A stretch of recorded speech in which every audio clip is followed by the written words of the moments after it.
వాక్యం చెప్పడం జరిగింది. ఇక్కడ వారు చెప్పబడుతున్న మాట, వారు జ్ఞానులు, వాళ్ళు రాజు మాట విన్నారు అని చెప్పి రాయబడింది. ఆ రాజు పేరు హేరోదు. హేరోదు ద గ్రేట్ అంటారు. ఆయన రాజు. ఆయన వీరితో కొన్ని మాటలు చెప్పాడు. ఏ మాటలు చెప్పాడంటే, ఆయన చెప్పిన మాటల్లో రెండు ముఖ్యమైన భాగాలు ఉన్నాయి.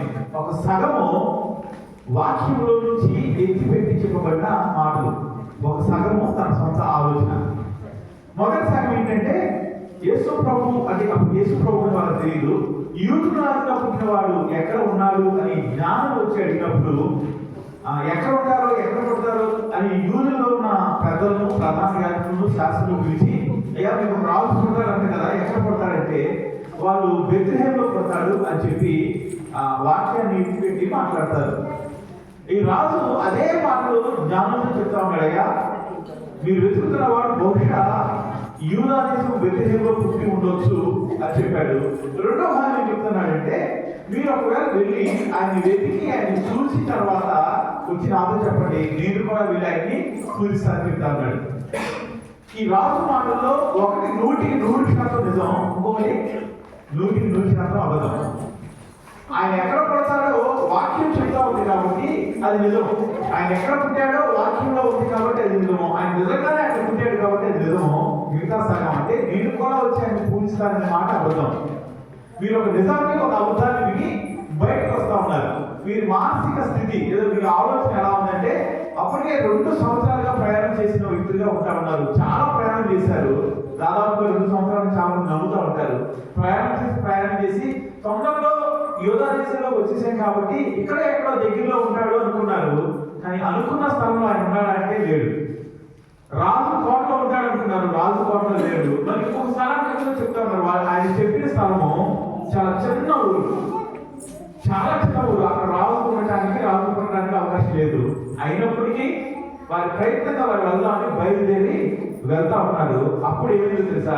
అప్పుడు ఇదిగో తూర్పు దేశమున వారు చూచిన నక్షత్రము ఆ శిశువున్న చోటు మీద వచ్చి నిలిచి వరకు వారికి ముందుగా, ఎప్పుడైతే వారు బయటికి బయలుదేరి వెళ్తా ఉన్నారో అప్పుడు మరలా ఏ నక్షత్రం అయితే వారిని అక్కడ దాకా నడిపించిందో ఆ నక్షత్రము మరలా వారికి కనబడింది. అది ఎక్కడ దాకా నడిపించిందంటే వారిని ఆయన ఎక్కడ ఉన్నాడో అక్కడ దాకా నడిపించింది. ఈ నక్షత్రము గురించి కొన్ని విషయాలు మనం చూస్తే, బహుశా మనం చిన్నప్పుడు మీరు చదువుకుంటారు. నక్షత్రానికి ఉండే ఒక లక్షణం ఏంటంటే, అది తనంతా తాను వెలుగుతా ఉన్నది. నక్షత్రము వెలుగునిస్తుంది. రెండోది, నక్షత్రము ఒకే చోట ఉంటుంది, అది స్టేషనరీ. అది నక్షత్రం ఒక స్థలం నుంచి ఇంకో స్థలానికి కదలదు. గ్రహాలు తిరుగుతాయి కానీ నక్షత్రం ఒకే స్థలంలో ఉంటుంది. కానీ వీళ్ళు చూసిన నక్షత్రము అది వారిని నడిపిస్తూ ఉంది. చూసిన నక్షత్రము వారికి దారి చూపిస్తా ఉంది. ఇది ఒక ప్రత్యేకమైన నక్షత్రము అని చాలా మంది ముఖ్యంగా జ్ఞానులు వారు దాన్ని గుర్తించగలిగారు. క్రీస్తు యేసు ప్రభు పుట్టిన కాలంలో 3 నక్షత్రాలు, 3 రకాల నక్షత్రాలు ఆకాశంలో కనిపించినాయని వాళ్ళు నమ్ముతూ ఉంటారు. అంటే దాదాపుగా అది రికార్డ్ చేయబడింది. 3 రకాల నక్షత్రాలు లాంటివి కనిపించింది అని నమ్ముతారు. అందులో ఒకటి హేలి అనేది తాపు చుక్క. ప్రతి 70 సంవత్సరాలకు ఒకసారి కనబడుతుంది. మీరు న్యూస్ లో చూస్తుంటారు, ఒకసారి న్యూస్ పేపర్స్ లో వింటారు. హేలి అనే తాపు చుక్క కూడా అదే సమయంలో ఆకాశంలో చాలా రోజులు ఉంటుంది. అది 70 రోజులు ఉంటుంది. దగ్గర నాకు తెలిసినంత వరకు 70 రోజులు ఉంటుంది. ప్రతి 70 సంవత్సరాలకు ఒకసారి కనబడుతుంది. అది చాలా 70 రోజుల ఎక్కువ కూడా ఉండొచ్చు. చాలా మంది ఆ నక్షత్రము బహుశా హేలి తాపు చుక్కేమో అని అనుకుంటారు. కానీ అది 70 రోజులుగా ఉంది కాబట్టి బహుశా అది కాదేమో అని నమ్మేవాళ్ళు కూడా చాలా మంది ఉంటారు. కానీ అదే సమయంలో ఈ గ్రహాలు 2-3 రకాల గ్రహాలు ఒకే వైపుగా వచ్చినప్పుడు వాటి మధ్య కాంతి నక్షత్రాలుగా కనబడుతుంది అని నమ్ముతారు కొంతమంది. అంటే ఆస్ట్రాలజర్స్ అంటారు, గ్రహాల గురించి పరిశోధన చేసేవాళ్ళు. వారి గ్రంథాల్లో రాసి పెట్టిన కాలంలో యేసు ప్రభు పుట్టిన సంవత్సరాల దగ్గరలో 3 రకాల పరిస్థితులు ఏర్పడి, అందులో ఒకటి హేలి తాపు చుక్క. రెండోది 3 రకాల గ్రహాలు దాదాపు ఒకే లైన్ లోకి వచ్చినప్పుడు, ఒకే ఆధ్యంలోకి వచ్చినప్పుడు నక్షత్రం లాంటి వెలుగు ఆకాశంలో కనిపించింది. అది ఒక నక్షత్రం అయితే 2 సంవత్సరాల కాలంలో 3 సార్లు కనబడిందని రాయబడింది వాళ్ళ బుక్స్ లో. ఇంకొక నక్షత్రం అయితే దగ్గర సంవత్సర కాలం పాటు ఆకాశంలో కనబడిందని. ఇవన్నీ కూడా గ్రంథస్థం చేయబడినవి. ఇవన్నీ మనం చదువుతున్న టెక్స్ట్ బుక్స్ లో రాయబడిన విషయాలు. అది ఏ నక్షత్రమో మనకు తెలియదు, కానీ ఆ నక్షత్రముగా పిలువబడుతున్నది నక్షత్రంలాగా ప్రవర్తిస్తున్నాం. నక్షత్రానికి వెలుగుచ్చే గుణం ఉంటుంది, కానీ ఒకే చోట ఉంటుంది. కానీ ఈ నక్షత్రము ఒక చోట నుంచి ఒక చోటకి వెళ్తా ఉంది.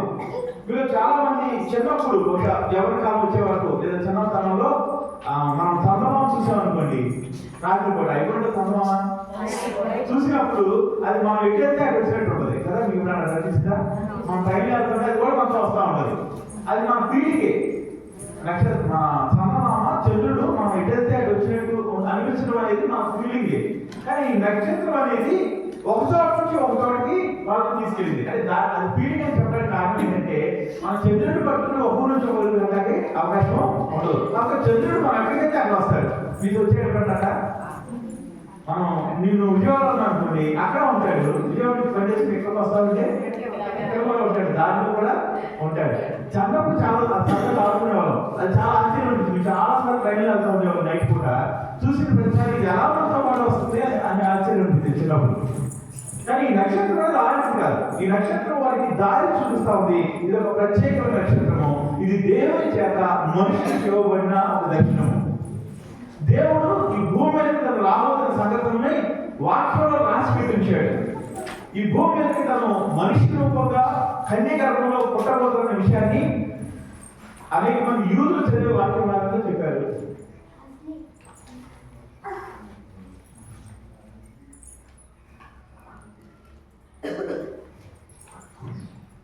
కాబట్టి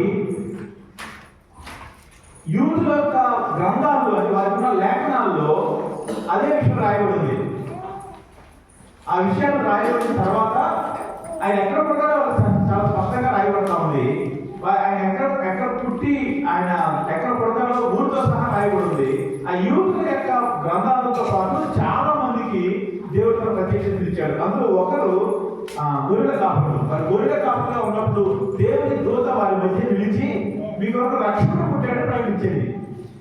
అలాగే ఈ ఆకాశంలో కనబడుతున్న నక్షత్రము ఎవరైతే దాన్ని చూసి గుర్తుపడతారో వారు యేసు ప్రభువును పూజించాలని వస్తా ఉన్నారు.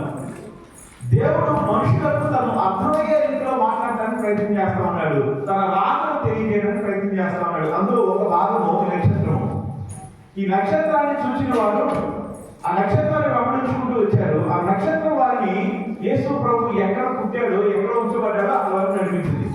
ఈరోజు మీకు సమయాన్ని బట్టి 2 లేక 3 విషయాలు మీతో పంచుకోవాలని ఆశపడతా ఉన్నాను. ఈ నక్షత్రం అనేది దేవుని చేత ఏర్పాటు చేయబడిన ఒక దర్శనం. ఈ నక్షత్రం అనేది దేవుని పుట్టుకను మనుషులకు వివరించడానికి, దేవుని పుట్టుకను మనుషులకు తెలియజేయడానికి, తను చూసి అర్థం చేసుకోగలిగిన వారిని దేవుని దగ్గర దాకా నడిపించడానికి తన సొంత స్వభావాన్ని వదిలివేసుకున్న నక్షత్రంగా చూస్తా ఉన్నాం. నక్షత్రంగా అది ఒకే స్థానంలో ఉండాలి, కానీ దేవుడి చేత ఏర్పాటు చేయబడిన నక్షత్రంగా, ముఖ్యంగా చెప్పాలంటే దేవుని యొక్క దర్శనాన్ని కోరుకునే ఒక ప్రజలకు ఆయన యొక్క దర్శనాన్ని ఇచ్చే నక్షత్రంగా అది ఉన్న స్థానం నుంచి కథలను మొదలుపెట్టింది. అది వారిని యేసు ప్రభు ఉండే స్థానానికి తీసుకెళ్ళింది. ఈరోజు మనం వాక్యాన్ని చూస్తున్న వారిగా, వాక్యాన్ని నమ్ముకుంటున్న వారిగా, యేసు ప్రభు వైపు మన హృదయాన్ని ఎత్తుకున్న వారిగా ఉన్న మనము ఈ నక్షత్రాల వలె ఉండాలని నిర్ణయం చేసుకోవాలని ఆశపడతా ఉన్నాను. ఈ నక్షత్రము మనుషులను దేవుని దగ్గరికి నడిపిస్తా ఉంది. ఈ నక్షత్రము మనుషులను దేవుని వైపుకి నడిపించడానికి తన సొంత స్వభావాన్ని విడిచిపెడతా ఉంది. ఈ నక్షత్రము మనుషులను దేవుడి దగ్గరికి తీసుకురావడానికి, దేవుడు చెప్పిన చోటకి వెళ్ళడానికి సిద్ధపడతా ఉంది. దాన్ని జ్ఞానం వారు కన్సీవ్ చూడలేకపోయారు. కానీ ఎప్పుడైతే వారు ఉన్న స్థలం నుంచి బయటకు వచ్చారో, ఎప్పుడైతే వాక్యంలో ఉన్న మాటలు వింటా ఉన్నారో, ఎప్పుడైతే వాక్యం ప్రకారం ఆ దేవుడు ఉన్న స్థలానికి వెళ్తా ఉన్నారో, ఆ నక్షత్రం మరలా వారిని నడిపించడం ప్రారంభం చేసింది. ఈరోజు దేవుడిని తెలుసుకున్న మనుషులుగా, దేవుడు ప్రేమించే మనుషులుగా మనం మనుషులను దేవుడి వైపు నడిపించడానికి మన ఆలోచనను, మన స్వభావాన్ని విడిచిపెట్టే వారిగా ఉన్నామా? దేవుడి దగ్గరికి మనుషులను నడిపించడం కొరకు, దేవుడి దగ్గరికి మనుషులను ప్రయాణం చేయడానికి సిద్ధపరచడం కొరకు మన సొంత స్వభావాన్ని మనం విడిచిపెట్టే వారిగా ఉండాలి. అంటే మనలో చాలా మందికి కొత్త స్థానాలు పడిన ఇష్టం ఉండదు. మనలో చాలా మందికి వేరే వాళ్ళ ఇంటికి వెళ్ళడం ఇష్టం ఉండదు. కానీ ఇప్పుడు దేవుడి యొక్క ప్రార్థన కొరకు మీరు చాలా మంది చాలా ఎదురు వస్తూ ఉన్నారు. చాలా కష్టాలు కూడా వస్తా ఉన్నారు. ఆ స్థలంలోకి మనం ఏం చేస్తున్నాం తెలుసా? దేవుడిని ప్రకటిస్తా ఉన్నాం, దేవుడిని స్థుతిస్తా ఉన్నాం, దేవుడిని కనపరుస్తా ఉన్నాం. దేవుడిని నమ్ముకుంటే ఇలా ఉంటుందని అక్కడ వాళ్ళకి ప్రకటించగలుగుతా ఉన్నాం. వీళ్ళు దాదాపుగా ఈ నక్షత్రం లాగా ఉండటానికి ఇష్టపడతా ఉన్నారు. ప్రార్థన చేయండి, దేవా స్పష్టంగా మనుషులను నీ దగ్గర నడిపించే వారిగా మేము ఉండటానికి సహాయం చేయండి, ప్రార్థన చేయండి.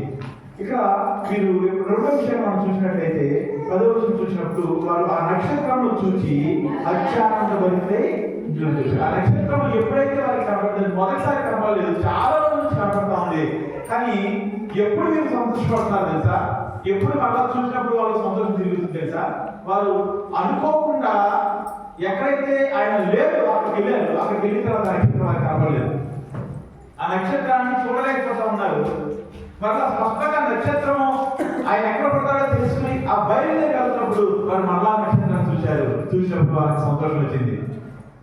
అంటే ఒక మనిషి దేవుని నడుపును విడిచిపెట్టి మళ్ళా దేవుని నడుపులోకి వచ్చినప్పుడు, దేవుని మాట వినే అవకాశం వచ్చినప్పుడు, దేవుడు స్పష్టంగా అర్థమవుతున్నప్పుడు, దేవుని యొక్క మార్గం మళ్ళా చూడగలుగుతున్నప్పుడు వారి జీవితాలు ఏదైనా తెలుసా? వారి జీవితంలో అత్యానందము వచ్చింది. దేవుడు నడిపిస్తా ఉన్నప్పుడు, లేదా ఖచ్చితంగా చెప్పాలంటే దేవుని నడిపింపు నువ్వు చూడగలిగినప్పుడు నీ జీవితంలో సంతోషం ఉంటుంది. ఈ నక్షత్రము దేవుని చేత వారిని యేసు ప్రభు పండుకోబెట్టబడిన స్థానంలోనికి, యేసు ప్రభు పుట్టిన స్థానంలోకి నడిపిస్తూ తీసుకొచ్చింది. కొద్దిసేపు ఆ నక్షత్రాన్ని చూడకపోయిన తర్వాత, కొద్దిసేపు ఆ నక్షత్రం కనబడిన తర్వాత సడన్గా ఆ నక్షత్రాన్ని చూస్తా ఉన్నారు. అప్పుడు వాళ్ళకి ఏమనిపిస్తుందంటే చాలా సంతోషము కలిగింది. ఈరోజు దేవుని యొక్క వాక్యాన్ని ఈ నక్షత్రంతో మనం పోల్చుకోవచ్చు. ఎందుకంటే దేవుని యొక్క వాక్యం మనం ఎక్కడ తీసుకెళ్తే, దేవుని యొక్క వాక్యం మనం దేవుని దర్శించేలాగా తీసుకెళ్తుంది, దేవునికి సమీపంగా తీసుకెళ్తుంది.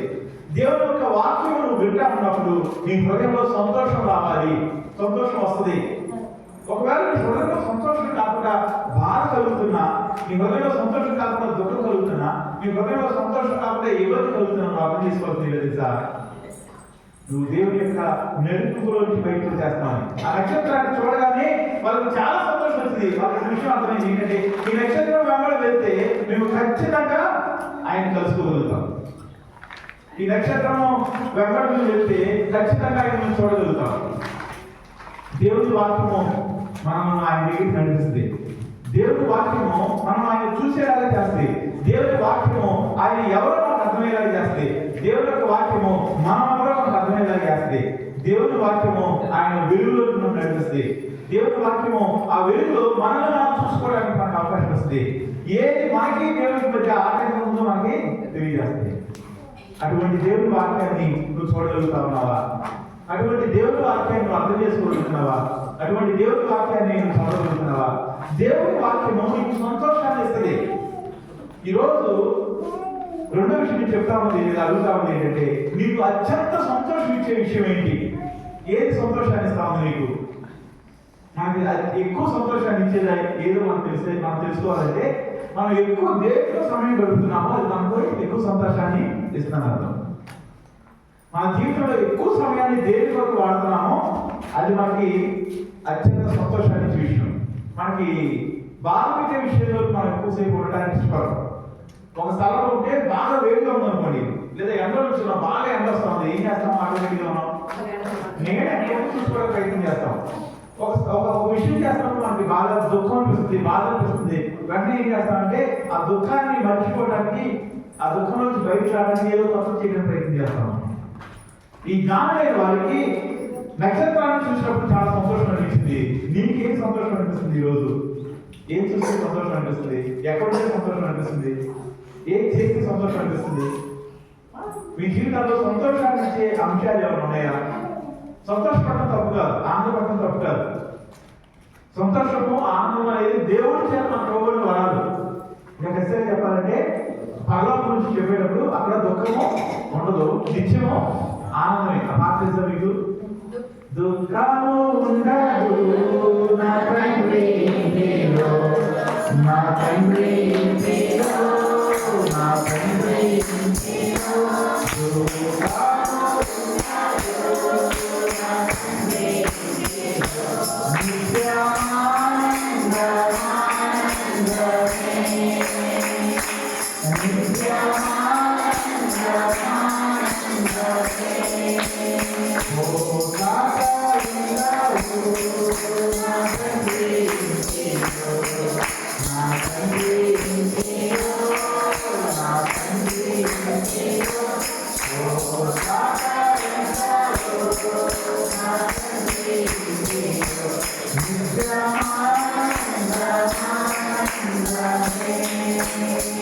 అక్కడ వాళ్ళు నక్షత్రాన్ని చూసినప్పుడు వాళ్ళు అత్యానంద భరితులవుతా ఉన్నారు.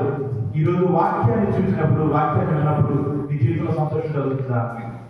ఒకవేళ నీకు సంతోషాన్ని ఇచ్చేది వేరే ఉన్నట్లయితే నువ్వు అర్థం చేసుకోవాల్సింది ఏంటంటే, నేను దేవుళ్ళు సంతోషపడలేదు, నేను వేరే విషయాల్లో సంతోషపడతాను.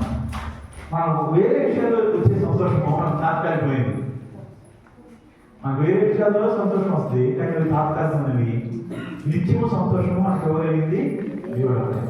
వాళ్ళు ఎప్పుడైతే నక్షత్రాన్ని చూశారో, ఆ నక్షత్రాన్ని చూసినప్పుడు ఈ నక్షత్రం మమ్మల్ని ఆయన ఉన్న స్థానాన్ని తీసుకెళ్తే సంతోషం వారి జీవితంలో వస్తా ఉన్నాం. ఇదే విషయం కూడా మీకు చెప్పాలని ఆశపడతా ఉన్నాను. నిన్ను చూసిన వారు, నీ చుట్టూ ఉన్నవారు, దేవుడు అయిన వారు, నిన్ను చూసిన వారు, ఇదిగో ఈ వ్యక్తి నేను కనుక వెంబడిస్తే నేను ఖచ్చితంగా దేవుడికి వెళ్తాను, ఈ వ్యక్తి యొక్క మాటలు వింటే నేను దేవుడికి వెళ్తాను, ఈ వ్యక్తి నన్ను సరైన స్థలానికి నడిపిస్తాడు అనే సాక్ష్యం నీకుందా? ఆ నక్షత్రానికి ఆ సాక్ష్యం ఉంది. ఆ నక్షత్రం తన స్వభావాన్ని మార్చుతుంది. ఆ నక్షత్రం వారిని దేవుడి స్థలానికి నడిపించింది. వారిని ఒక పర్టికులర్ గైడెన్స్ తీసుకెళ్ళగలిగింది. ఈ రోజు నిన్ను చూసిన వారు లేదా నిన్ను గమనించేవారు, నీ మాటలు వినేవారు దేవుడి స్థానానికి లేదా దేవుడితో సహవాసం కలిగిన వారిగా మార్చబడడానికి అవకాశం ఉందా? దేవుడి యొక్క వాక్యము నీకు సంతోషాన్ని ఇస్తుందా? దేవుడి యొక్క వాక్యము నిన్ను ఈ నక్షత్రం లాగా మారుస్తూ ఉందా? ఈ నక్షత్రం వెలుగుస్తుంది. నిజమైన నక్షత్రము లేదా నిజమైన వెలుగు ఎవరు? నిజమైన వెలుగు క్రీస్తు. ఆయన లోకములకు వెలుగై ఉన్నాడు. అదే మాట మనతో కూడా అంటా ఉన్నాడు. ఆయన వెలుగు అదే మాట ఏమంటే మీరు లోకములకు వెలుగై ఉన్నారని చెప్తా ఉన్నాడు. వాక్యం నుంచి వారారా దేవుడు వెలుగై ఉన్నాడు. ఆ వెలుగుని ఇష్టపడే మనము, ఆయన వెలుగులో నుంచి మనము ఆయన వెలుగుగా మార్చబడతాము. ఈ లోకానికి మనం వెలుగుగా ఉండాలి. ఈ లోకానికి మనము ఆయన చూపించగలగాలి. ఈ క్రిస్మస్ మాసంలో యేసు ప్రభు పుట్టిన గురించి మనం చాలా వాక్యాలు వింటా ఉంటాం. ప్రతి కృతజ్ఞతలు కొన్ని వాక్యాలు వింటాము. కృతజ్ఞత గురించి వింటా ఉన్నాము, తర్వాత ఆయన పుట్టు గురించి వింటా ఉన్నాము, ఆయన మనం చేసిన దాని గురించి వింటా ఉన్నాము, ఆయనతో సహవాసం కలిగి ఉండాలి అంటే ఏం చేయాలి వింటా ఉన్నాము. ఈ మాటలన్నీ కూడా మన హృదయంలోకి వెళ్ళి మనల్ని ఆయన ఇష్టమైన వ్యక్తిగా మార్చేలా ఉండాలి. అటువంటి మాటలు మనం వెలుగుతున్నామా? మన మాటలు, మన హృదయంలో పెరుగుతున్న మాటలు మనల్ని రూపాంతరం చెందించే విధంగా ఉంటా ఉన్నాయా? దేవుడి వాక్యం మన శక్తి ఏంటంటే ఆ వాక్యము మనలను మార్చగలదు. దేవుడి వాక్యం మనను మార్చుద్ది, మన స్వభావాన్ని మార్చుద్ది. దేవుడితో సహవాసం మన జీవితాన్ని మార్చుద్ది. దేవుడితో సహవాసం మన హృదయాన్ని మార్చుద్ది. దేవుడితో సహవాసము ఆయన ఆలోచన మనం పొందుకునేలాగా చేస్తాయి. దేవుడి గురించి అనేక సంవత్సరాలకి మనం వచ్చి వెళ్తున్నట్టు ఉన్న మనము ఈ నక్షత్రంలాగా మన స్వభావం మార్చబడుతుందా? మనం చూసిన వారికి సాక్ష్యాన్ని ఇవ్వతున్నారా? గడిచిన కాలంలో లేదా ప్రాంతానికి వెళ్ళక ముందు, లేదా మారుమూల పొందక ముందు, మందిరానికి వెళ్ళక ముందు ఈ వ్యక్తి యొక్క జీవితం ఎలా ఉండేది, ఎప్పుడైతే అక్కడ చేస్తా ఉందో, ఎప్పుడైతే దేవుడు నమ్ముతుందో తన జీవితం మార్చబడిందని సాక్ష్యము మన జీవితాల్లో ఉందా? మన జీవితాల్లో అలాంటి సాక్ష్యాన్ని పొందుకోలేకపోతున్నాం అంటే మనం ఈ నక్షత్రాల్లోనే ఎన్నటికీ అయ్యే ఆలోచన మనకి లేదని అర్థం. దేవుడు వాక్యం మనం రూపాంతరం చేసేస్తుంది, మనం మార్పు చేసేస్తుంది, ఒక కొత్త స్థితిలో మనం తీసుకెళ్తాం. దేవుని వాక్యం కూడా శక్తి అది. ఆ వాక్యము నిన్ను ఎంతవరకు మార్చింది? ఏం మార్చింది? వాక్యం ద్వారా మనం ఏం మార్చబడ్డాము? వాక్యం ద్వారా మనం ఎటువంటి సాక్ష్యాన్ని పొందుకుంటా ఉన్నాం? బయట చాలా మంది మనుషులు ఈ లోకంలో దేవుడు లేకుండానే చనిపోతా ఉన్నారు. యేసు ప్రభు వారి కొరకు చనిపోయాడు అని తెలియకుండానే చనిపోతా ఉన్నారు చాలా మంది మనుషులు.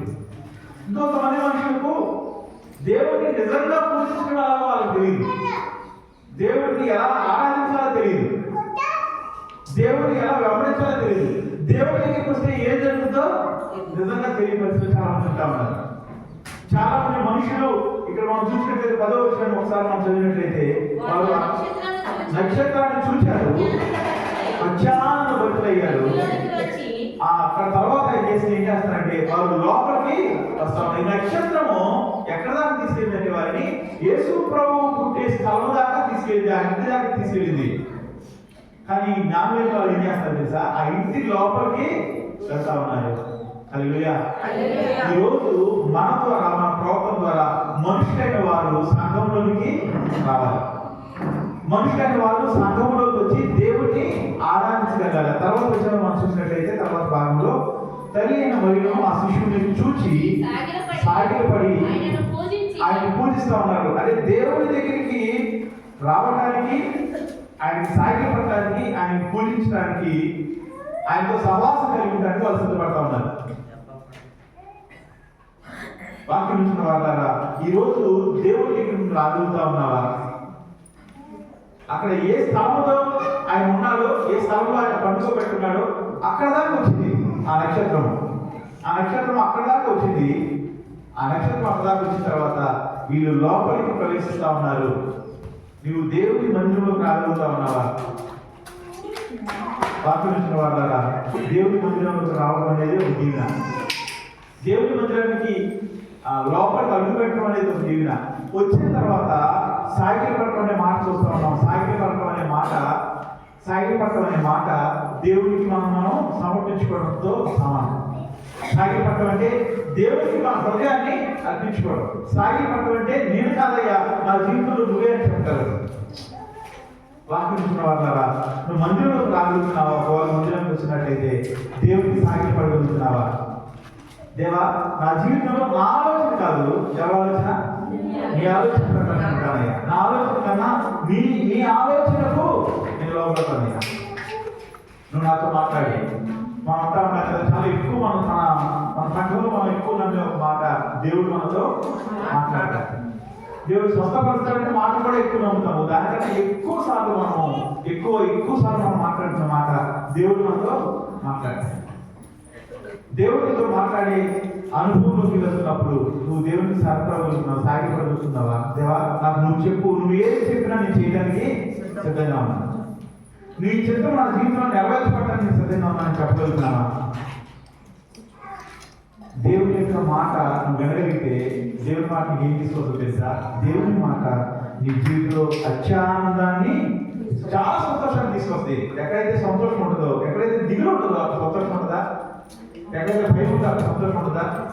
ఎక్కడైతే కన్ఫ్యూజన్ ఉంటుందో, ఎక్కడైతే తడబాటు ఉంటుందో అక్కడ సంతోషం ఉంటుందా? కానీ దేవుని యొక్క వాక్యం చెప్తా ఉంది, ఆయన ఉన్న స్థలంలో సంతోషం ఉంటుంది. ఆయన ఉన్న స్థలానికి మనం వాక్యం తీసుకెళ్తున్నప్పుడు ఆ వాక్యం మనకు సంతోషాన్ని ఇస్తుంది. మనం దేవుడిని నమ్ముకునేది, దేవుడిని గమనించేది ఆయన సాగిన పట్టడం కొరకు. దేవా, నీ ఆలోచన నా జీవితంలో నెరవేర్చబడాలి, నా ఆలోచన కాదు. ఎంతమంది చెప్పగలుగుతున్నాం? ఇప్పుడు ఎంతమందికి నమ్మకం దేవుని ఆలోచన గొప్పది, మన ఆలోచన కదా అని? దేవుని ఆలోచన గొప్పదా, మన ఆలోచన గొప్పదా? మరి దేవుడిని అడిగి, దేవా, నా పట్ల నీ చిత్తాన్ని నెరవేర్చబడటానికి నేనేం చేయాలని సిద్ధం చెప్పగలుగుతామా? ఆలోచిస్తే ఇప్పుడు చెప్పగలమనిపిస్తుంది, కానీ పనుల్లో చూస్తే చెప్తున్నావా? దేవుని ఆలోచన గొప్పది, దేవుని యొక్క ప్రణాళిక గొప్పది. ఆయన మన పట్ల కలిగి ఉన్న ఆలోచనలు ఆయన అంటాడు, నాకు నీ పట్ల కలిగిన ఆలోచన ఎంతో ఉన్నతమైనది అంటాడు. అవి మేలు కొరకే కానీ కీడు కొరకు ఉద్దేశించినవి కాదు. మరి దేవుని సమీపించగలుగుతున్నామా? ఆయనకి సాగిపడగలుగుతున్నామా? వాళ్ళు సాగిల పట్టడం అనేది శరీరానికి సంబంధించి మాత్రమే కాదు, కానీ హృదయానికి సంబంధించింది. దేవా, నాకు ఇష్టం లేకపోయినా సరే నీ ఇష్టాన్ని నేను ప్రాధాన్యత ఇస్తాను. నాకు ఇష్టం లేకపోయినా సరే నువ్వు ఏం చెప్తే నేను చేస్తాను. ఆ మాట చెప్పగలుగుతున్నామా? జ్ఞానులైన వారు చెప్పగలిగారు. ఈ జ్ఞానులు అన్ని జనాలను చెందిన వారు, యూదులు కాదు. దేవుడు ఎవరు మనిషి తెలిసిన మనుషులు కాదు. వీళ్ళు దేవుని యొక్క వాక్యాలు తెలిసిన వారు కాదు. వారి జ్ఞానంతో ఆ నక్షత్రాన్ని చూసి, ఈ నక్షత్రము ఒక్క వ్యక్తి యొక్క పుట్టుకకు సంకేతం తెలుసుకుని కష్టపడి ఆయన స్థానానికి వచ్చారు. ఈ రోజుల్లో దేవుడి దగ్గరికి రావడానికి మనం కష్టపడాల్సిన అవసరం లేకుండా అయిపోయింది. మనం చాలా దగ్గరలో ఉంటా ఉన్నాం దేవునికి. ఎలా దగ్గరలో ఉంటాం తెలుసా? ఆయన వాక్యం మన చేతిలో ఉంది. ఆయన వాక్యం మన చేతిలో ఉంది. ఈ వాక్యాన్ని అందరం చదవగలుగుతా ఉన్నాం. ఈ సాగిల పట్టడం అంటే ఏంటని చెప్తా ఉన్నాను. దేవుని యొక్క చిత్తానికి లేదా దేవుని యొక్క ఉద్దేశానికి లోపడతానని చెప్పుకోవడానికి దాని గురించి వివరిస్తా ఉన్నాను. దేవుని యొక్క ఉద్దేశము, దేవుని యొక్క హృదయము మనకి ఈ వాక్యంలో బయలుపరచబడతా ఉంది. దేవుడు తాను ఏమై అనుకుంటున్నాడో, దేవుడు మన దగ్గర నుంచి ఏం కోరుకుంటున్నాడు, అన్ని విషయాలు వాటిలో రాయబడతా ఉన్నాయి. ఈ వాక్యాన్ని మనం ఎంతో చదవగలుగుతా ఉన్నాం. రోజు వాక్యాన్ని నేను చదవగలుగుతానని చెప్పలేని వాళ్ళు ఉన్నారు. ఇక్కడ పిల్లలైన వాళ్ళతో వాక్యం చదువుతారా? ఒకవేళ చదవకపోతే ఈ నెల నుంచి లేదా కొత్త సంవత్సరం నుంచి మొదలు పెట్టడానికి ప్రయత్నం చేయండి. ఈరోజు వాక్యాన్ని రోజు వాళ్ళు చదివించడానికి రోజు కొంచెం సేపు వాక్యాన్ని చదివితే ఆ వాక్యం మనం ఎక్కడ తీసుకెళ్తాదో తెలుసా? వాక్యము దేవుడితో సహవాసంలో మనల్ని తీసుకెళ్తాయి. ఆ వాక్యము దేవుడు ఎవరో అర్థమయ్యేలా చేస్తాయి. ఆ వాక్యము దేవుడు నాకు కావాలి, దేవుడు తప్ప ఈ లోకంలో ఏది నాకు అక్కర్లేదు అలా చేస్తాయి. ఆ వాక్యము దేవుడిని చూసి సంతోషపడేలా చేస్తాయి. వాళ్ళు సాగిలో పడతా ఉన్నారు. తర్వాత ఏం చదువుతామా? ఆయన పూజిస్తా ఉన్నారు. తర్వాత తమ పెట్టెలు విప్పుతా ఉన్నారు. బంగారము, సాంబ్రాణి, గోళమును కానుకలుగా ఆయనకు సమర్పించింది. ఈ మూడు విషయాలు మనకి మొదటి బంగారం అనేది దేవుడి యొక్క దైవత్వానికి గుర్తు. దేవుడు ఏమై ఉన్నాడో ఆయన బంగారు సింహాసనం మీద ఆయన నివాసం చేసే స్థలంలో కూడా బంగారము అన్ని ఉంటాయి. అంటే సింపుల్గా చెప్పాలంటే రోడ్లన్నీ బంగారంతో వేయబడి ఉంటాయని అమ్మాయి అది కొత్తగా ఆశ్చర్యం చూసిన పర్వతంలో బంగారు వీధులు ఉంటాయి. ఆయన ఉండే స్థలంలో ఆయన ఆయన ఆయన మరణము అనేది ఆయన మరణము మన జీవానికి గుర్తు. కాబట్టి అక్కడ సామ్రాజ్యంతో మాట్లాడుతూ ఉన్నారు. ముందు తర్వాత బోలము, సామ్రాజ్య బోలము అనేవి దైవత్వానికి గుర్తు. ఆయన మరణాన్ని జయించి తిరిగి లేచి మనుషులను పాపం నుంచి కలిగిపోయిన పరచడానికి గుర్తు. జ్ఞానులైన వారు ఎప్పుడైతే ఆయన దగ్గరికి వస్తా ఉన్నారో ఆయన ఏమై ఉన్నాడో వారికి సంబంధించిన కానుకలు తీసుకొస్తా ఉన్నారు.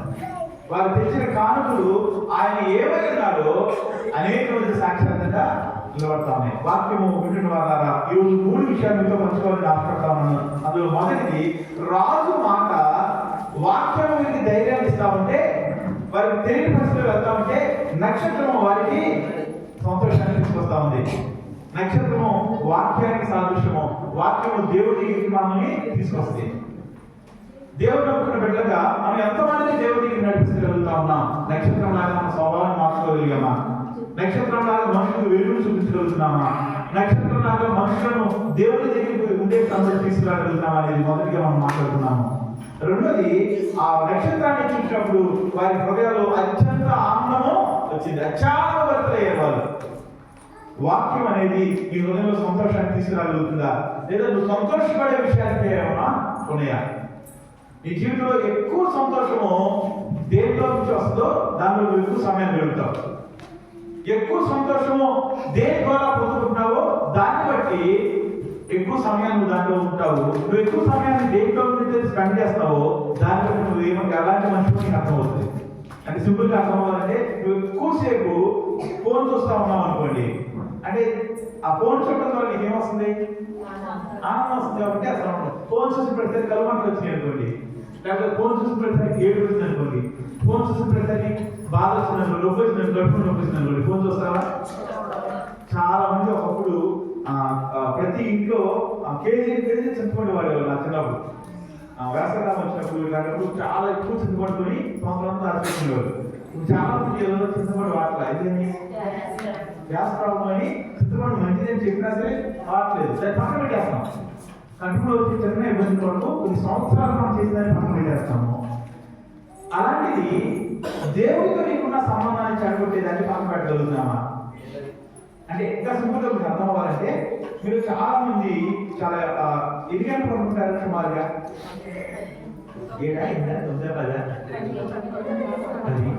చాలా డిఫరెంట్ టైం ఉంటుంది. అందరూ తొందరగా అవ్వచ్చు, లేదా 80 తొందరగా అవ్వచ్చు. అంటే సుమారుగా ఒక రోజులో ఒక 14-15 గంటలు వెలుగుగా ఉంటారా? 14-15 గంటలు ఉంటారా దాదాపుగా? ఈ 14-15 గంటల్లో ఎక్కువసేపు మీరు ఏం చేస్తున్నారు అనేది వీలైతే రాసి పెట్టుకోండి. లేదా మీకు తెలిసా ఎక్కువసేపు ఏం చేస్తామా? పని చేస్తా ఉంటాం, పోటీ చేస్తాం. ఎక్కువసేపు ఏం చేస్తాం నాకు తెలియదు, కానీ కొంచెం సేపు అన్న అంటే రోజుకు ఒక అరగంట అయినా వాక్యాన్ని చదవగలిగే ఆశ మనకు ఉందా? అంటే మీరు ఏం చూస్తే సంతోషం వస్తుందో అది మీ సంబంధించిన విషయం, మీరు తెలుసుకోగలరు. కానీ దేంట్లో సమయాన్ని పెడితే నీకు నచ్చంత సంతోషం వస్తుందని చెప్తా ఉన్నాను. రోజు ఒక్క అరగంట బైబిల్ చదవగలిగితే ఒక 5 నెలల్లో మన బైబిల్ మొత్తం చదివేది. ఒక అరగంట బైబిల్ చదవగలిగితే రోజు పావుగంట చదివితే కనీసం ఒక సంవత్సరంలో బైబిల్ అంతా చదివేది. మనం చదవగలుగుతున్నామా? అంటే ఎందుకు చదవలేకపోతున్నాం అంటే బైబిల్ చదివితే మన ఆనందము రావట్లేదేమో, కానీ శాశ్వతమైన ఆనందాన్ని మన హృదయంలోకి తీసుకురాగలిగేది వాక్యం ఒకటే.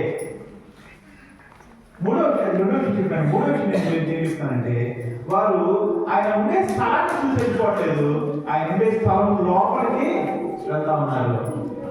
మందిరానికి వస్తున్న మనము మందిరం లోపలికి రావాలి. మందిరం లోపలికి రావడం మాత్రమే కాదు, దేవుడితో సన్నిహితమైన సంబంధం రావాలి. నువ్వు దేవుడికి ఎంత సమీపంగా ఉంటే, దేవుడికి ఎంత దగ్గరగా ఉంటే అంతగా దేవుడి చిత్తానికి లోపడతాం. దేవుడి చిత్తానికి లోపడటం అనేది సులువైంది కాదు. దేవుడి చిత్తానికి లోపడటానికి మనసును మనము పూర్తిగా ఖాళీ చేసుకోవాలి. దేవుడి ఆలోచన మన హృదయంలోకి రావాలంటే, దేవుడి ఆలోచన ప్రకారం మనం నడవాలంటే మన ఆలోచన మొత్తాన్ని పక్కన పెట్టేయగలి. ఇక్కడ నేను అడిగితే దేవుడి ఆలోచన గొప్పదా, మీ ఆలోచన గొప్పదా అంటే దాదాపు ప్రతి చెయ్యి దేవుడి ఆలోచన గొప్పదని చేతులు చెప్తారు. కానీ అదే సమయంలో దేవుడి ఆలోచన ప్రకారం నడుస్తున్నామా, మీ ఆలోచన ప్రకారం నడుస్తున్నామా అంటే లెక్కలేసి చూసుకుంటే మన జీవితంలో ఎక్కువ మన ఆలోచన ప్రకారం నడుస్తున్నామా, దేవుడి ఆలోచన ప్రకారం నడుస్తున్నామా? తక్కువ మంది చెప్తాం కదా, ఇవాళ ఉన్న మగవాళ్ళందరూ దేవుడి ఆలోచన ప్రకారం నడుస్తారు. మన ఆలోచన ఆడవాళ్ళందరూ మన ఆలోచన ప్రకారం నడుస్తున్నా ఉన్నారు. ఎందుకంటే మన చేత అనుభవం తెలిపారు. అదే ఏం చెప్పాలి, మీ గురించి మీకు చెప్పాలి కానీ నా గురించి కూడా చెప్తే కుదురుతా. కాకపోతే మతాన్ని గొప్ప మగవాళ్ళందరూ దేవుడి ప్రకారం నడుస్తున్నారని అనుకున్నా. మీ సమాధానం చెప్పలేదు. దేవుని ఆలోచన చాలా చాలా స్పష్టంగా వాక్యంలో చెప్పబడతా ఉంది. దేవుని ఆలోచన ఏంటో తెలుసా? దేవుని ఆలోచన మనిషి ఆదాము ఏది కోల్పోయాడో, ఆదాము ద్వారా మనుషులందరూ ఏం కోల్పోయారో వాటిని తిరిగి ఇవ్వడం దేవుని యొక్క ఆలోచన. ఆదాము యొక్క సంతానమైన మనందరం కూడా ఏం కోల్పోయామంటే మనము దీవెనకరంగా ఉండటానికి, ఆశీర్వాదకరంగా ఉండటానికి, సంతోషంగా ఉండటానికి, అనేకులకు ఆశీర్వాదకరంగా ఉండటానికి చేయబడ్డాం. ఆదాము ఏం కోల్పోయాడంటే దీవెన కోల్పోయాడు. ఆదాము ఏం కోల్పోయాడంటే సంతోషాన్ని కోల్పోయాడు. ఆదాము ఏం కోల్పోయాడంటే తను చేస్తున్న పని యొక్క ఆశీర్వాదాన్ని కోల్పోయాడు. ఈ వాక్యాన్ని చెప్పి ముగించాలని ఆశపడతా ఉన్నాను. మూడవది చివరి భాగాన్ని చెప్పాలనే విషయం ఏంటంటే దేవునికి సాయి పడటము, దేవుని చిత్త ప్రకారం నడవడానికి ఇష్టపడటము, దేవుని యొక్క ఆలోచన మన జీవితాల్లో నెరవేర్చబడడానికి ఇష్టపడటము. ఏంటి దేవుని ఆలోచన అంటే దేవుని ఆలోచన సమృద్ధిలోకి నడవటము. ఆదాము దేవుడు చేసినప్పుడు ఆదాముకి అప్పచెప్పబడిన బాధ్యత ఏమవుతుంది? ఆదాముకి బాధ్యత ఆదాముకి ఏదేని తోటను సేవించమని అప్పచెప్పాడు. మన బైబిల్లో చాలా స్పష్టంగా ఉంటుంది. ఏదేని తోటను అతను కాపు కాయించాలి. కాపులా కాదు, కాపు కాయించాలి. ఆదాము చేసే ప్రతి పని దేవునికి అర్థమాత్రపడేది. ఎప్పుడైతే ఆదాము అవరు దేవునికి వ్యతిరేకంగా అడుగులు వేశాడో అప్పుడు ఆదాముకు వచ్చిన ఒక శిక్ష ఏంటి తెలుసా? నువ్వు పంట పండిస్తావు కానీ, పంట వేస్తావు కానీ అది ఏమవుతుందంట, అక్కడ గచ్చ పనులు అంటే అతను వెయ్యి పండుద్ది, ఆ పండినది పంట రావాల్సిందని నష్టపరుస్తుంది. అంటే మనం వరి పంట వేసాం అనుకోండి, మనం కష్టపడి విత్తనాలు చూస్తాం కదా, మరి కలుపు మొక్క ఎవరు వేస్తారు? కలుపు మొక్క ఏమైనా వేస్తారా? కలుపు మొక్కలు వస్తానే ఉంటాయి. మునీషా చేసిన యొక్క ప్రాముఖ్యమైన స్థానాల్లో గచ్చ పనులు, మొక్క పనులు వస్తూ ఉంటాయి. దేవుడి యొక్క ఆశ కాదు అది. దేవుడి ఆశ నీ చేతి పని దీవించబడతావు. నువ్వు దేవుడికి సాగిపడి నీ జీవితం ఏం జరుగుతుందంటే నీ చేతి పని దీవించబడతాయి. నువ్వు చేసే ప్రతి పని నీకు దీవెనే వస్తుంది కానీ శాపము రాదు. రాకూడదనే దేవుని ఆశ. నువ్వు సాగిపడి దేవా నీ చిత్తం నా జీవితంలో నెరవేర్చుకోవాలంటే, నా పని దీవించుకోవాలంటే, నా కుటుంబం దీవించుకోవాలంటే, నేను చేసేది నిలిచి ఉండాలంటే, నీ చిత్తం నెరవేర్చుకోవాలంటే నా హృదయంలో ఏం కాల్ చేసుకోమంటావు దేవా? దేవుని వాక్యం ఉన్న శక్తి ఏంటో తెలుసా? దేవుని వాక్యము అబద్ధం ఆడదు.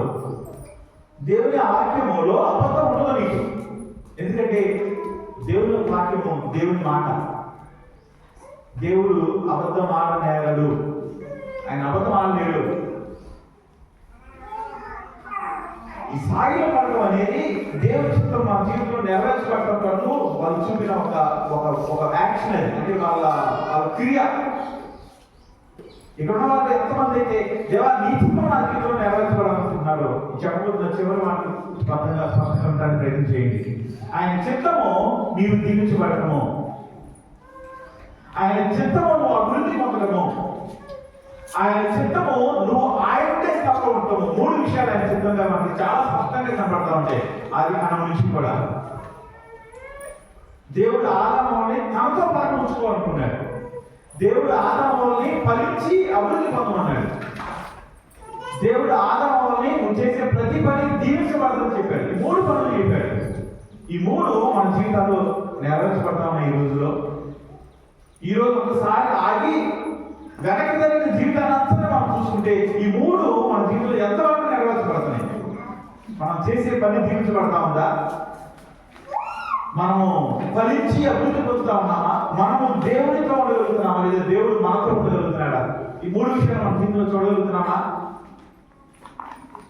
ఈ 3 విషయాలు జరగాలంటే మన జీవితంలో ఆయన చిత్తము జరిగింది అని అర్థం చేసుకోవచ్చు. ఈ 3 విషయాలు మన జీవితంలో జరిగితే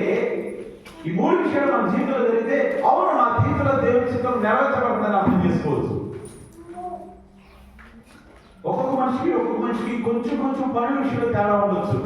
కానీ అందరి పక్షంగా దేవుడికి ఉన్న ఒకే ఒక ఆలోచన, నీ చేతి పని దీవించబడాలి, నువ్వు ఫలించి అభివృద్ధి పొందాలి, నీవు ఆయన సన్నిధిని అనుభవించాలి. ఆయన సన్నిధి అనుభవించిన మాట మన హృదయాలకు సంతోషాన్ని తీసుకొస్తాయి. మనం ఒకసారి ఇక్కడ బ్యానర్లో నా సన్నిధి నీకు తోడుగా వచ్చిన మాట మనం ప్రింట్ చేసాం. ఆ మాట చాలా ధైర్యం ఇచ్చేది నాకు చాలాసార్లు. ఆ మాట చదివిన ప్రతిసారి దేవుడి సన్నిధిని అనుభవిస్తున్నట్టు అనిపించేది. ఆ మాట చదివిన తర్వాత మనం ఆ బ్యానర్ మీద ప్రింట్ తర్వాత ఎక్కడికి వెళ్ళినా సరే ఏదో ఒక చోట ఆ మాట కనపడతా ఉండదు నాకు. మీరు కూడా కనబడిందా? మనం నవ్వుతా ఉన్నారు. దేవుడి సన్నిధి మనకు అంత ధన్యత తెలుసా? అది దేవుడి చిత్తము. నీ జీవితంలో నీ చేతి పని దీవించబడకపోతే ఖచ్చితంగా నువ్వు అర్థం చేసుకోవాల్సింది ఏంటి తెలుసా? దేవా నీ చిత్తం నా జీవితంలో పూర్తిగా నెరవేర్చాలి. నువ్వు ఫలించి అభివృద్ధి పొందకపోతే నువ్వు అర్థం చేసుకోవాల్సింది ఏంటి తెలుసా? దేవుడి చిత్తం నీ జీవితం పూర్తిగా నెరవేర్చాలి. దేవుడి యొక్క సన్నిధి నువ్వు అనిపించకపోతే, దేవుడితో ఉన్నట్లయితే నువ్వు అనిపించకపోతే నువ్వు అర్థం చేసుకోవాల్సింది ఏంటి తెలుసా? దేవా నా జీవితంలో పూర్తిగా నెరవేర్చాలి. ఆయన చిత్తము మన జీవితంలో నెరవేర్చబడటం అనేది ఆయన ఇష్టము. ఆయన చిత్తము ఫలించడం ఇష్టం ఆయనకి. మనం చేసే పని జీవించబడటం ఇష్టము. ఆయన సన్నిధిని మనం కలిగి ఉండడం ఆయనకి ఇష్టము. అది జరగట్లేదు తప్పు మళ్ళా అయిందా? తన పక్కన నేను వినాలనుకుంటున్నాను. ఎవరిది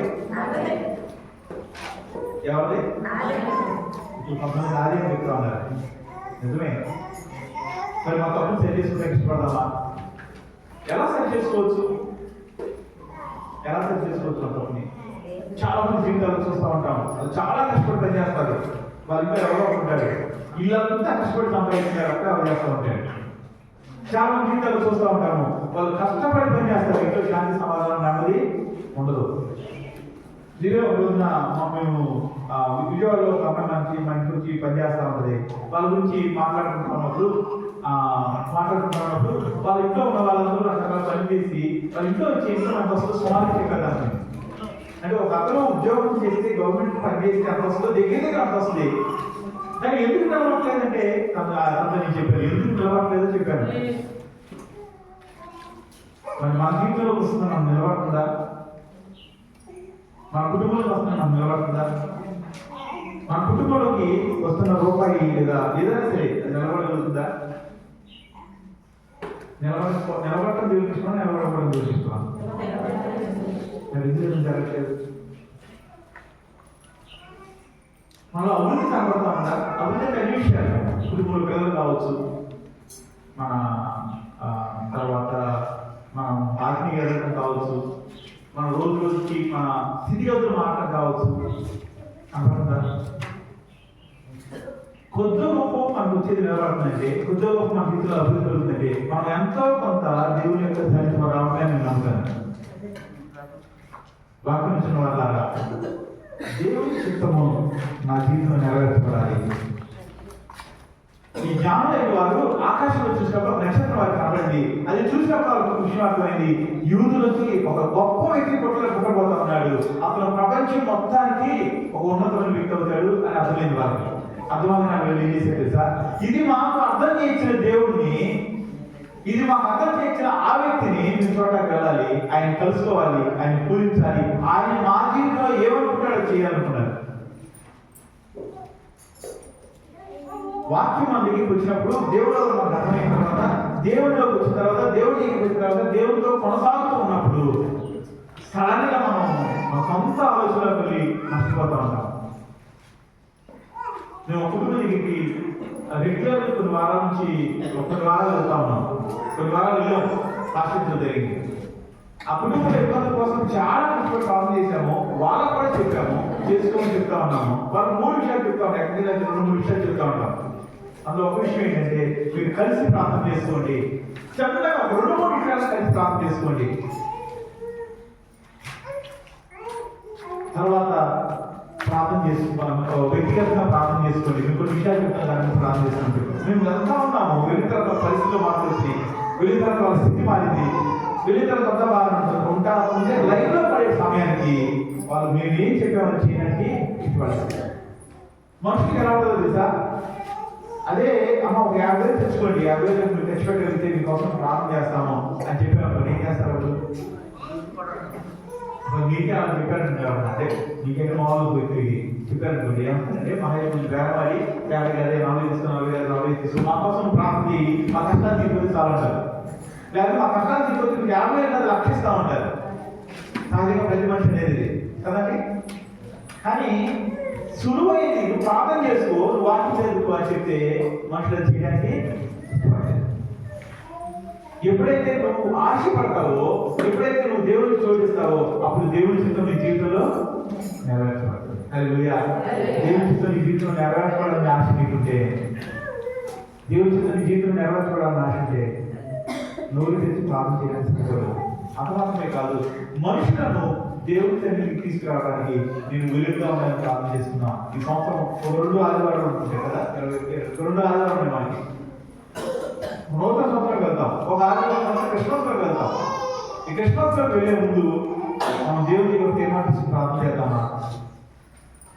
మనుషులు ఆయన సన్నిధిలో ప్రేమించడానికి నేను క్రిస్మస్కి కొంతమంది తీసుకొస్తాను నిర్ణయం తీసుకోండి.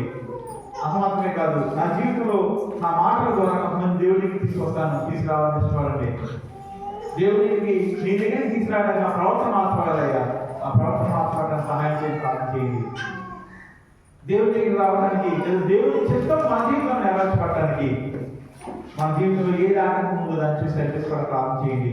అసలు దేవుడి చిత్తం నా జీవితంలో నెరవేర్చలేని విషయాన్ని చూడడానికి ప్రార్థన చేయండి. దేవుడి చిత్తం నా జీవితంలో నెరవేర్చగా ఏది ఆటంకం ఉందో దాని నుంచి నేను బయటకు రావాలయ్యా. నా చిత్తము ఈ నూతన సంవత్సరం కాలంలో, నూతన సంవత్సరం ప్రారంభంలో మీ చిత్తాన్ని నా జీవితంలో నెరవేర్చాలని ప్రార్థన చేయండి. కొద్దిసేపు ప్రార్థన చేసుకున్నాం, కొద్ది మాటలు ప్రార్థన చేసుకున్నాం, కొద్ది మాటలు ప్రార్థన చేసుకున్నాం.